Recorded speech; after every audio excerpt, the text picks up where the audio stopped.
산재 신청을 질병으로 해볼 거라고 생각을 못 했는데 저희 사무실과 함께 진행해서 좋은 결과를 얻었다 이렇게 해서 고마워 하시더라고요. 안녕하십니까, 여러분의 노무사 이학년 노무사입니다. 오늘은 용접공이셨던 분께서 어깨 관련 질환으로 산재를 신청한 사례가 있어서 이거를 공유하고자 오늘 준비해봤습니다.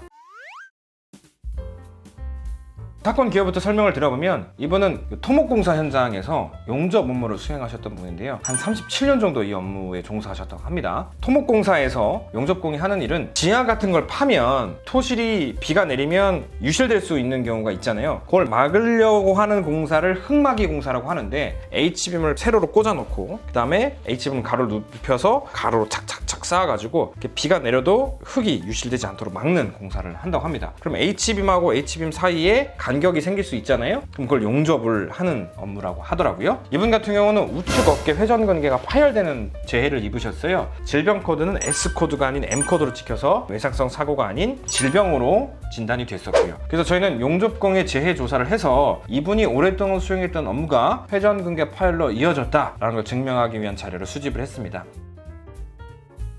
제가 근골격계는 세 가지가 중요하다고 예전에도 한번 말씀드렸던데요. 첫 번째는 자세고요, 두 번째는 반복입니다, 세 번째는 힘입니다. 이걸 좀 상세하게 설명드려보면, 예를 들어서 어깨를 다쳤다, 즉 회전근개 파열이다 라는 사건이라면 이분이 평상시에 오랫동안 했던 업무의 내용상 어깨에 부담을 주는 자세를 오래 유지를 했다면 업무와의 상당히가 인정될 수 있겠죠. 두 번째, 반복이라고 했죠. 이렇게 어깨에 부담을 주는 자세를 얼마나 많이, 얼마나 오랫동안 했느냐가 중요한 관건이 될 수 있겠습니다. 그리고 세 번째는 그냥 아무것도 안 든 상태에서 어깨를 이렇게 들고 오랫동안 있는다고 해서 재해가 바로 발생한다고 보기는 어렵죠. 이분이 평상시에 하던 업무가 용접 업무이기 때문에 용접기가 굉장히 무겁습니다. 용접을 하는 기계 자체도 무겁고요, 용접을 할 대상 부재라고 합니다. H빔과 H빔을 연결하는 철골들이 있는데 요것들을 붙들고 용접을 해야 되지 않습니까? 이런 것들의 무게를 들어 올릴 때 얼마나 많이 힘이 드냐, 이것도 중요합니다. 즉 무거운 것을 어깨에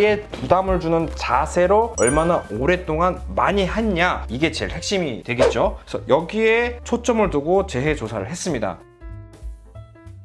첫 번째, 이분이 주로 했던 자세가 용접을 할 대상을 벽에다 붙여놓고 어깨를 들어서 이렇게 용접을 하는 자세를 취하는 거예요. 어깨를 들어 올리죠? 어깨를 들어 올리면 어깨에 있는 근육들이 수축을 하게 됩니다. 긴장을 하게 되죠. 이걸 또 오랫동안 하게 되면 여기에 손상이 누적될 수 있겠죠. 두 번째, 용접을 하려고 했던 그 대상들이 다 철골입니다. 그래서 작게는 5kg, 무거운 거는 뭐 15kg까지 간다고 하니까 이를 유지하기 위해서는 상당한 힘이 들겠죠. 그리고 이분이 하루에 근로를 하게 되면 용접에만 집중하는 시간이 하루에 6시간에서 8시간까지도 간다고 합니다. 이러한 부담 업무를 무려 37년간 수행을 하셨다고 하니까 업무적으로 인하여 발생한 산재라고 보기에는 넉넉한 사실관계라고 볼 수 있었다고 판단했습니다. 말씀드렸던 것처럼 근로복지공단에 주장을 했고요.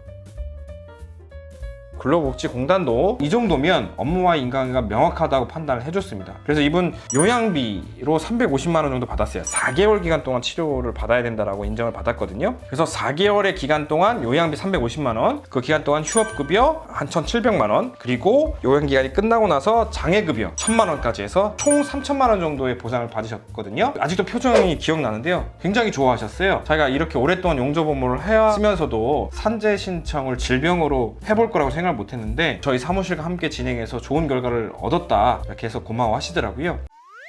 그래서 주변에도 용접공이 있는 경우에는 자기가 꼭 소개를 해주시겠다고 말씀을 주셨거든요. 근데 여기 한 가지 더 주의해야 될 건, 용접공 분들은 이렇게 어깨뿐만 아니라 무릎도 많이 안 좋으세요. 왜냐면 쪼그려 앉아서 용접 업무를 많이 하시기 때문에 여기 반월산 연골에도 누적적인 손상을 줄 수가 있습니다. 그리고 이런 근골격계뿐만 아니라 용접하시는 분들은 용접할 때 그런 무슨 뿌연 연기가 올라와요. 이걸 용접퓨이라고 하는데, 용접을 하면서 녹아내린 쇠가 온도가 급격히 낮아지면서 이렇게 기화돼서 날아가는 거거든요. 이게 호흡기로 들어오면 폐에 누적이 돼서 만성 폐쇄성 폐질환 또는 용접공 진폐 등등 각종 폐질환을 유발할 수 있습니다. 폐암도 발생할 수 있습니다. 따라서 용접하시는 분들은 근골격계뿐만 아니라 폐 쪽, 호흡기계 쪽도 산재 신청이 가능하니까 이 부분도 꼭 전문가의 상담을 받으시는 걸 추천드리겠습니다. 오늘 준비한 내용은 여기까지고요. 다음에도 더 유익한 사례로 여러분들께 정보를 전달하는 시간을 갖도록 하겠습니다.